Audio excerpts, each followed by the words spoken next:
Hi, today I'm doing a review of the comic book The Riddler by Paul Dano as part of the Matt Reeves Batman universe. So, I do not read a lot of comics or graphic novels, and I would like to start this video by saying that I'm not incredibly into Batman. If you see other reviews of this book, they're probably from really hardcore Batman and comic fans. Batman is something that I like but don't love. If you've seen any of my other videos and you see my bookshelf, you can see that generally I read novels and nonfiction, but this is one comic that I actually did want and wanted to read. So I had not seen any of the Batman movies, like any of them at all, the old ones or the new ones, until just last year. My husband and I were watching a lot of movies together, and he's really into Batman. So I watched the main Batman movies with him. Like, I haven't seen the Justice League or Batman vs. Superman, but I did see like all the main Batmans and the current one, the one that this comic is based on. However, before we watched the movie together, he recommended that I read a book that goes along with it, and that is Before the Batman, an original movie novel by David Lumen. This is a short prequel that talks about, well, it goes into the childhoods of both the Batman and the Riddler, and then there's like a time skip to sometime in the future. It's pretty short. The text is pretty big. There are also some photos from the movie. So I was able to read it somewhat quickly. At the time, I hadn't been reading much, but as I mentioned in another video that I made recently, this book and the Paddington books were actually some of the books that helped me to get back into reading. So once I read this, I was like, oh right, I like to read. So then I started reading more, so I'm grateful for this. And this did help me get more excited to watch the movie. It helped me to understand the world and its atmosphere and the vibe a little better. It helped me understand some things about the backstory and the characters and the setting. And I enjoyed it overall. But one of the things that I really enjoyed about it was learning about the Riddler. I know that there are different versions of him, but I quite like the version in this universe. So I watched the movie, and between all the Batman movies, I wouldn't say it was my absolute favorite, but I did like it more than some of the others. There were a lot of things that I liked about it. This isn't going to be a review of the movie, but I will say that I overall just liked a lot of things. And yeah, I really like this version of the Riddler. I think he's really interesting. One of the things my husband likes about this Batman series is that it's more serious and realistic, and I think I like that too. Now, I don't mind the sillier ones from the 80s and 90s. Those are fine too. But I do like this version of the Riddler more than the others I've seen, but I didn't dislike the others that I saw. But this one I found really interesting.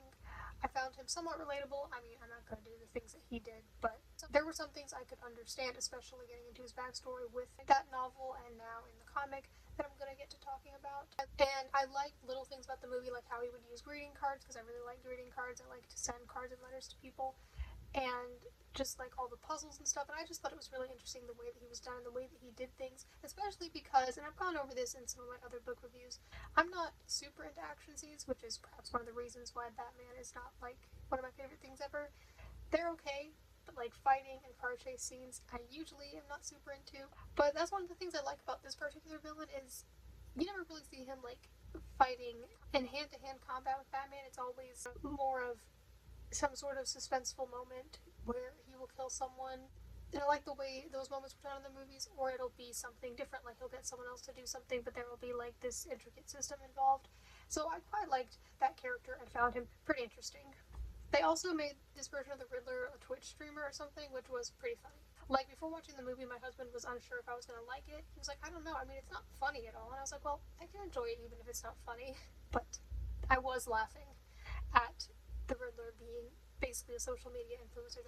That was pretty amusing. So that's another thing I like about it. So yeah, obviously he's a villain. Stuff he did wasn't good, but there are plenty of villains that people can enjoy as characters. So anyway, there is this comic. I believe it's a comic, not a graphic novel. I think I understand the difference, but if anything I say in this video offends like the hardcore Batman, DC, whatever fans, I apologize. As you can see, that is not my main thing.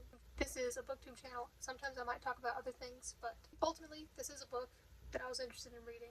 So this comic was written by Paul Dano himself, who was the actor who played the Riddler, which I thought was pretty interesting. From between this and other things I've heard about his process with the movie, seemed very dedicated to the role, very into it, and I think that's good.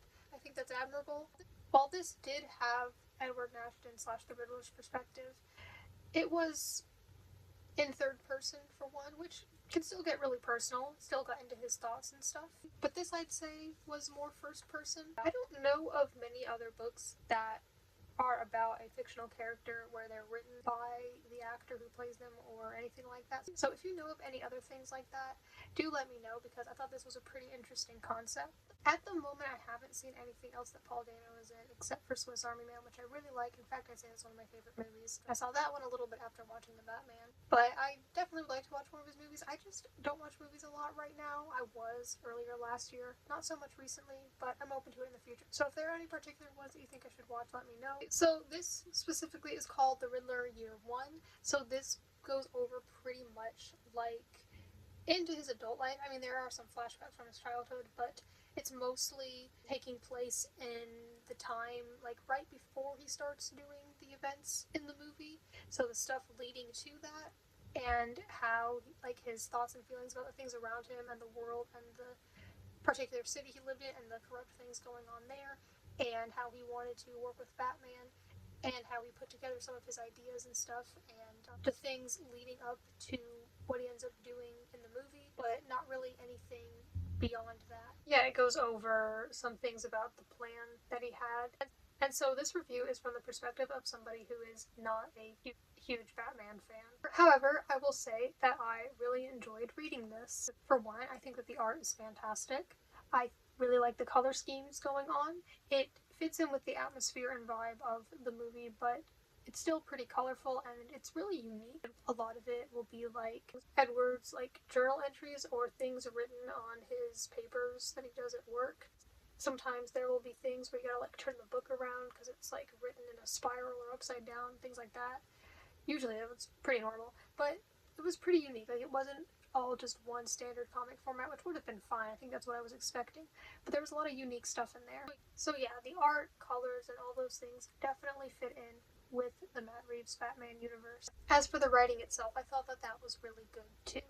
There are definitely a lot of thoughts and insights into his mind, and just you can see like the progression of the negative things he was experiencing and how he just became, I guess you could say, like more deranged. It felt, I'm not exactly sure the right word to use, maybe kind of like suspenseful, creepy, kind of like that, like just maybe especially if you've seen the movie and like knowing what he ends up doing, just seeing him try to like hold it together and struggle with talking to people and struggling at work and trying to help people, but then ending up getting in more trouble and things like that. I definitely enjoyed the writing of this too, not just the art, which is nice because sometimes in comics the art is good and then the writing, from what little I've read, can be confusing or nonsensical or just not good, but usually the art at least kind of makes up for it, or at least the art is very good. I think there was definitely a lot of work put into this. I put in my notes for this video that it feels real. I guess what I meant by that was just reading it, I felt, I guess the stuff in there, like I know it's a story, but you could kind of see some of this stuff happening in real life. I think just a lot of it was very real issues. There are themes about Edward being an orphan. On the back it has an age rating of 17 and up, and I definitely understand that. This is definitely pretty mature. There's definitely some strong language and some violent graphic things in there as well. It's definitely intense. This comic definitely made this character even more interesting to me. While I like this current Batman series, I don't like everything about it. Like when it comes to, for example, characters like the Penguin and Catwoman, these versions of them, which they don't appear in the comic, but I'm just talking about like in the movie, I don't find these versions of them super interesting. I like the versions of them in Batman Returns. I enjoyed that more in terms of those characters. So I know that there's a spin-off TV show about the Penguin, and I don't plan on watching that. That could change, but yeah, in terms of characters and villains, I think that the Riddler is really interesting, especially because he's more than just, someone that Batman fights or whatever, which some of them are like that. This one is more of like an intellectual, slow kind of thing, and I just really enjoyed that. So overall, I really liked this comic and gave it 5 stars. I think it was a good add-on to the universe, and it was nice, although a little disturbing, to see into the mind of this character and see like visual representations of not just like what he was doing, but like I said, like the things in his notebooks and stuff like that. There was definitely a lot to it, and I thought that it was pretty good. I thought it was especially cool to see his handwriting and stuff, and part of his process of becoming the Riddler. And I don't think I have much else to say about this, but I thought it was really good. Again, this is not from the perspective of a huge Batman fan, but for me, I guess you would say like a casual enjoyer of it, somebody who likes some things about it. I enjoyed this comic very much and found it pretty interesting, and I was really into the vibes. I thought that it was really good.